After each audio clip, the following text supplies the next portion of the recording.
Imagine if he, I was going to say, I know the Oracle's building. Imagine if he piled up 3 Phoenixes and waited for the Medivac to make its way across because he knows that MVP likes to do that game in, game out. Oh my god, just think about that. That would hurt so bad. That would be like a Trojan horse that's made out of plexiglass. I'm going to sneak in here. He'll never know. Oh my god, we should have used wood! MVP moves out with 6 Marines. I mean Alicia, sorry. I mean MVP, sorry. I got that one backwards. Oh my god, double Oracle production. Now this is an interesting choice because even though you might think, oh gosh, he's got Stargate up or Starport up, he can easily go for Vikings, the Marines, this sort of thing. The second Oracle not only ensures maybe there can be some extra damage, but definitely the detection will be Marines, up. The Marines are in the wrong position trying to catch it out of God. Oh. Oh my god, this is going to be disastrous. Alicia might do game-ending damage right here. MVP is shocked. All right, join me for count numbering this up. 1, 2, 3, 4. And oh my god, 5. It's going to be 5. And he may get more. There's a second Oracle coming as well.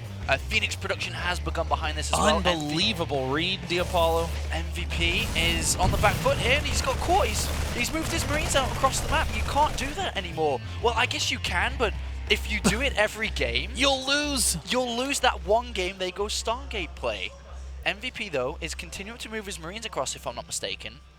Now, this is a really nice timing. Your second Oracle can go into harass. The first one can hook back around and often have enough to do the detection ability. I'm just going to call it the detection ability because they're called Envision and Revelation, and I still can't quite remember the difference between them.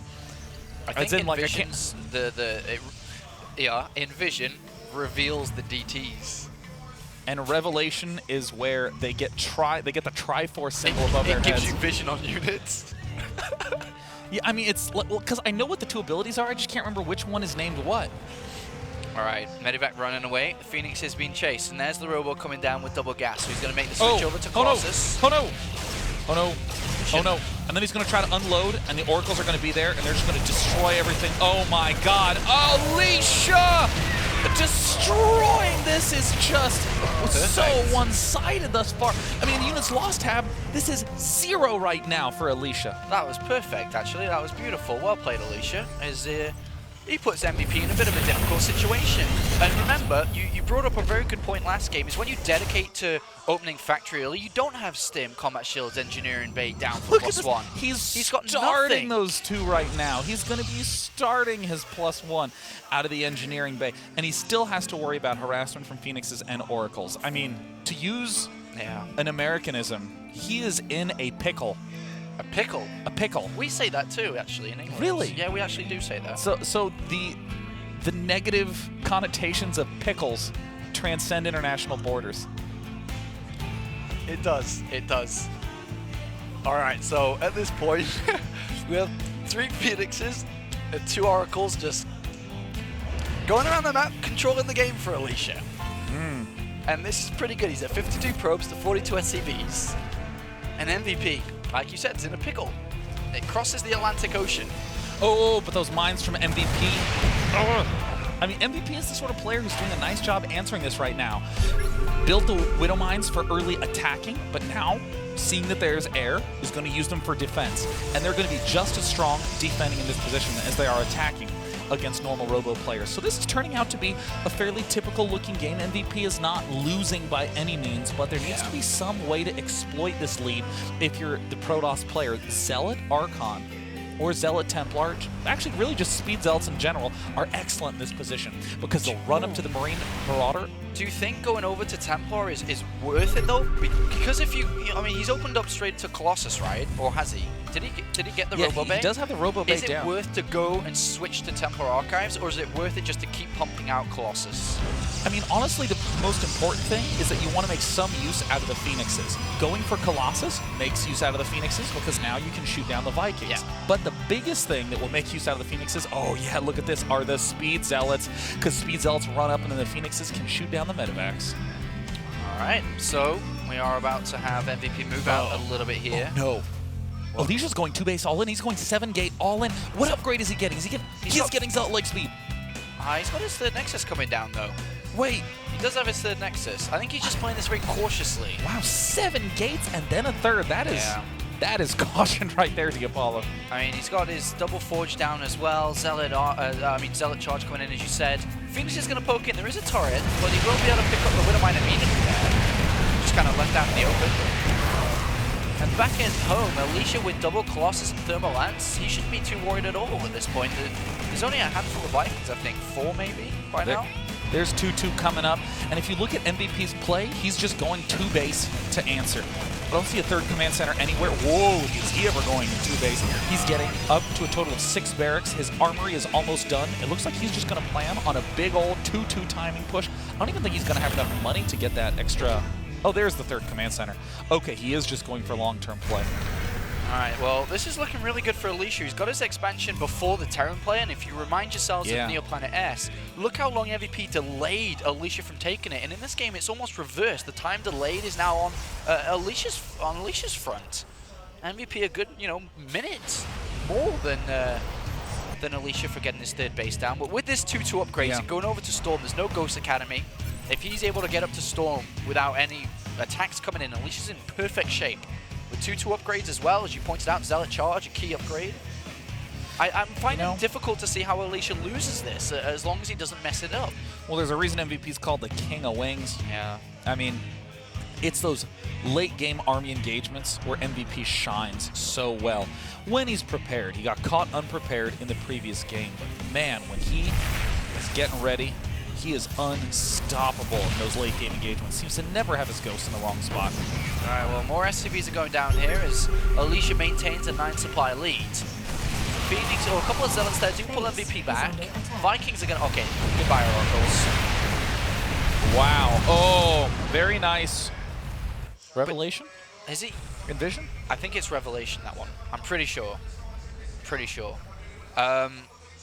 I think now, okay, they're the high tempo. I was going to say, I didn't think he made any high tempo. 3 just got warped in. MVP is still on the other side of the map. With Storm now coming down with 3-3. Well, I mean, right now, this is the power-up moment for MVP. He's hinting that he's going to get ready to move out real soon. First, he's going to check his side of the map, ensure that there's no pylons. Yeah. As these ghosts finish, that's when he's going to begin to check the watchtowers, make sure that all the vision's cleared out, and then begins the dance. The dance of PvT. I love that dance. Oh, it's like more tense than watching 2 7th graders who have a crush on each other try to figure out a way to ask the other one out.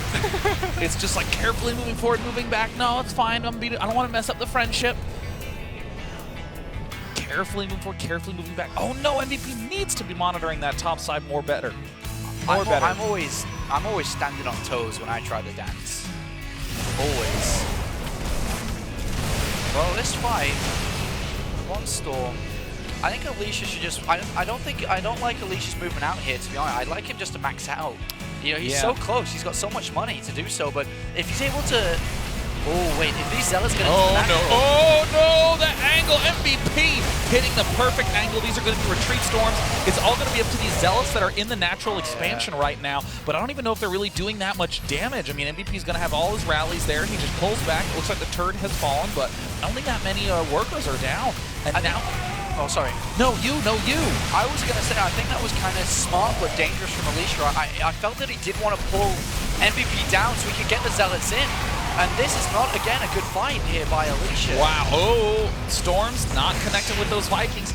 This is the position that the Terrans always want to be in late game. A lot of Vikings, a lot of Ghosts, a lot of Marines, and some Marauders.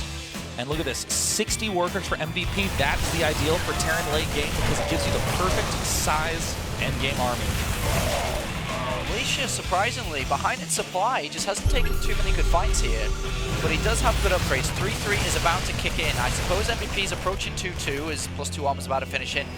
3-3, seconds away, just needs incredible storms. Oh. Well, he did force the overcharge. Overcharge is a surprisingly good tool to pick off ghosts. But MVP now knows that it's just a matter of time. Uh-oh, High Templar getting dangerously close. There's the scan. He needs to pick those off immediately. And there we see some excellent snipes go down. 2 High Templar fall almost immediately. And then, oh no! Enormous pickoffs on those back 2 High Templar. The 3rd base falls almost immediately. Couple Zealots are getting ready to assault the natural expansion of MVP, but I actually think it's enough by a long shot. MVP is storming the front. Yeah, he's got two. Alicia's got 2 closets to come out, but he's lost his 3rd and his natural. I questioned earlier, how does Alicia drop this game? And well, his control just wasn't good enough here. He took way too much damage for what he was dealing out. He was moving out, losing units. Oh, wow! Sensational storms. But will they even be close to enough? Zealots coming in from all sides, but MVP will soon enough load up and depart outward. Alicia is playing unbelievably. 39 SCVs to 29 probes. Very low economy game, but remember there are mules in here. Wait, 39? He was at 60, those 2 Zealots. That means those 2 Zealots in the midst of all that killed off 21 workers. What? But remember, even though Alicia's behind in army supply, MVP at this point is going to have a hard time. Oh dear, these 2 sentries. Oh, or gosh. at least one of them. He's going to have a hard time to actually research upgrades because he doesn't have money to do it. He's got to build an army because Alicia has a pretty strong one as well at this point. Yeah. So even though Alicia is down majorly in supply, maybe his upgrades can carry him through. Oh god, look at that army. May not. Well, yeah, I mean, MVP's doing the smart thing. No reason to get this cutesy ghost army. Just mass the Marauders, kite endlessly, and win with mass numbers. Yeah, mass numbers against no storm at this point. Oh, there's 2 High Templar, 37 Marauders. Good gosh, that's such a high amount of units here. Alicia's trying to get these double Nexus down on his natural and 3rd again. I think MVP just may have the numbers here despite the upgrades. If he gets some nice storms off, that could tip the tide, but this is not the angle Alicia wanted. MVP, the king of wings, having more Marauders than seems to make any sense at all. Low econ, who needs workers anyways? Marauders will do well enough, and MVP seems to dominate in a game where he fell behind very far at the start. Really far. I mean, that double Phoenix and double Oracle opening did so much damage. So much damage. But Alicia played it a little bit too conservative. 7 gateways before his 3rds. Moved out a little bit stupidly at some points. You know, lost a lot of units needlessly in the middle of the map. Yeah, he got way bold. He was moving out with, what, 1-2 Colossus, maybe 20 Zealots, and 3 or 4 High Templar that didn't even have maxed out energy. He only had 3 or 4 storms. I mean, Alicia was feeling very, very confident. I think he feels it too. Look at him. He knows that game was heavily in his favor. And at that point, as a Protoss player, I think that it's very simple, I think. All you need to do is just max out, push your upgrades, and just hit with a good timing. Yeah. I don't think you need to overcomplicate things, which he seemed to be doing with his army movement a little bit there. Yeah, I mean, sure, there's times when you can push before maxed and hit some perfect storms and surprise the Terran with your upgrades, but don't do it against MVP. MVP's gonna have the defense set up properly. Yeah. I mean, that's why you wait till maxed. Wait till you have 2,000 in the bank, so that way you have... Just reinforce the Zealots. Yeah, 20 backup Zealots. Yeah. So I think that I know that we can see that Alicia obviously has felt that loss. That's going to hurt him a lot, especially with the confidence he gained after map number 1, beating MVP. But in map number 2, he had the lead and still dropped it. So I guess you could look at the other side and be like, MVP's like, yeah, despite my disadvantage, I'm good. I mean, MVP did the same thing against Ryung. Lost game 1 when it looked like MVP was playing well, but Ryung did a little brilliant move. We saw Alicia do a little brilliant move as well on the same map, Neoplanet S. Now it comes down to the same 3 maps actually were played in both MVP series, just a little bit of a different order. Akalon Wastes now.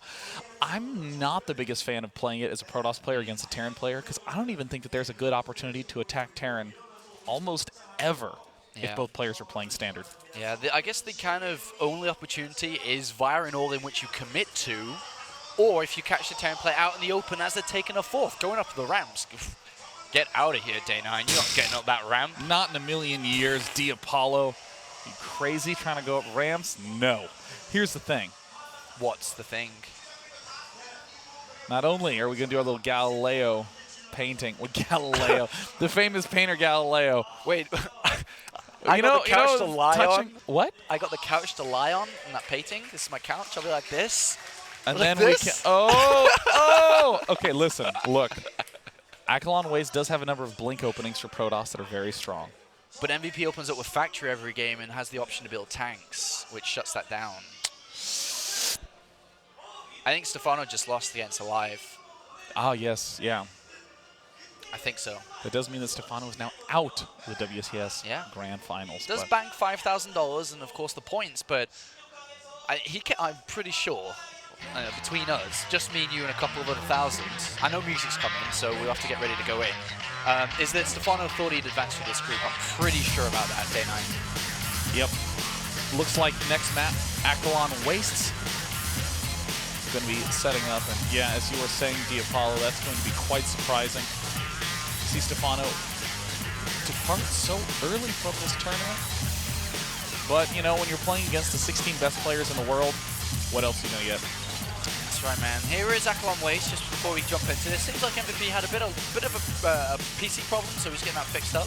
Aquilon Waste, 2-player map. The starting positions are 5 o'clock and 11 o'clock. Diagonal, top left, bottom right. Easily taken 3 bases for both sides. Well, easily taken 4 bases even. I guess, yeah, 3rd and 4th bases. But drops on this map can be difficult to deal with. So hard to deal. Look at the bottom right-hand position. There's the bottom right, which is the main base, but then look at right around the 5-530 position. Huge open area that can easily drop both the main and the typical 3rd base. You have the 4th base along the top. I mean, a lot of people like just going for the 4th because it's easier to defend from drops. You even have the watchtower at the north end that can see some incoming attacks from those angles. That's right. So it's going to be very important for Alicia to have observers in position, to be scouting, knowing what's coming. I wonder if I wonder that I answered it without even putting the question out there. I don't think he'll open Stargate this game at all. I was like, do it? No. Dude. I was like, missed the middle part of the question. Yeah, this is a map where I don't think Stargate is strong anymore. Once upon a time, it was strong because people were like, he'll never know if I build it on the side.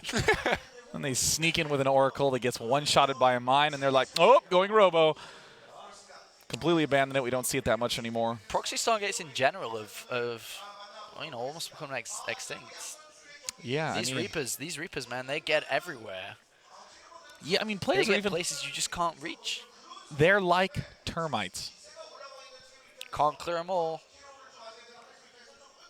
Was that a Pokemon reference with termites?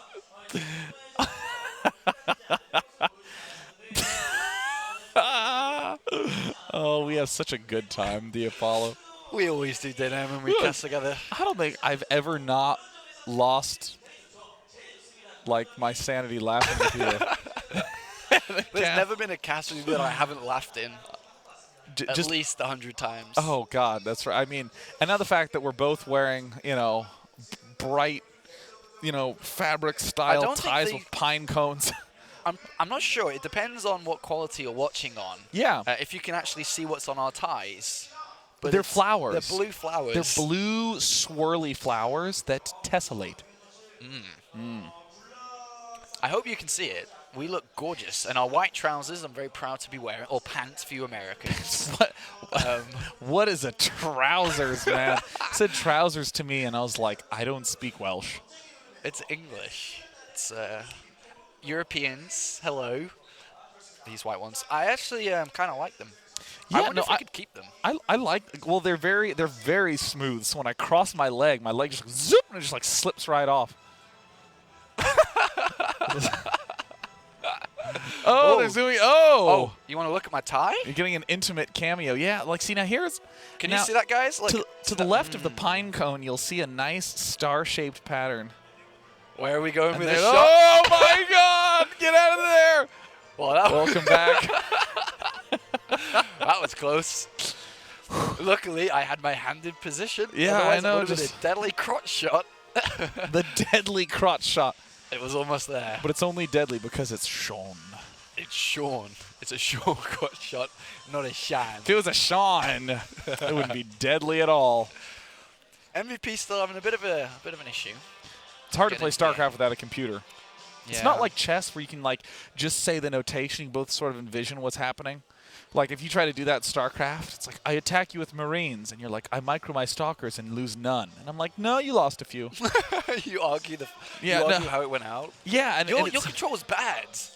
in that fight. It's like haggling in a market. How many stalkers and Marines got lost? That would be really cool. I came in with my warp prism and you didn't see it, and I stormed you like, no, I did see it. No, and I killed saw it. I saw it coming. I actually have never not been watching the minimap, and my macro was perfect. It's like, all right, well, my Greater Spire is done. It's, you never said you started it. It's like, well, you needed to scout. Broodlords are here. What? I'm hacking. I'm stream sniping you. You bastard. I know what you're doing. Get win. Oh, having fun. Are you enjoying Korea? It's your second time here, right? Yes. How like could you I say not be no. enjoying Korea? Like, no, I hate it here. There's the outside and it's hot. Ugh. The humidity is probably the downside. It's of actually, it, I like the humidity because I grew up Really? in the Midwest where we have humidity. In England, we just have rain.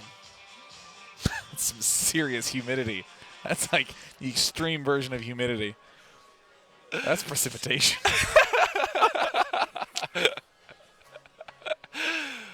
We got lost once as well. When? We kind of got lost. When we get lost?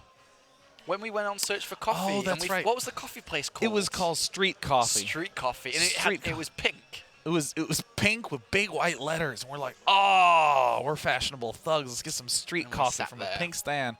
Sat there and we drank from big bottles of water and drank our mochas. And it was tasty, and then we went somewhere. And Definitely not where we needed to go. We went back to the hotel after our coffee, and then we met up with Doa, and that's when we went out for food, which was great. Oh God, Korean food is bulgogi. amazing. It was really, really nice. I mean, Really like, good. I mean, mostly what I eat in LA is Mexican food. So yeah, totally got distracted. Sorry, what were you saying, Paul? Go ahead, finish up. The bulgogi was great. The Korean food's great. We haven't been to that many different restaurants yet, but I'm sure we'll continue to go to some. But we're actually casting like 12-hour days at the moment. This day and I writes me a love letter. Yeah, I want you to have this, Apollo. It's like production comes over, like his teacher in school, and takes the letter and pen away because we were talking in class privately. So, Alright, by the way, I'm sure as you just saw on MVP Station, they're actually getting an entirely new PC and resetting them back up. Yeah. And we have some dramatic music, which might mean a commercial break. I don't know yet. Yes, indeed it does. Okay. All right, so we're going to go to a commercial, guys, and when we're back, game number 3 is going to happen. Bye!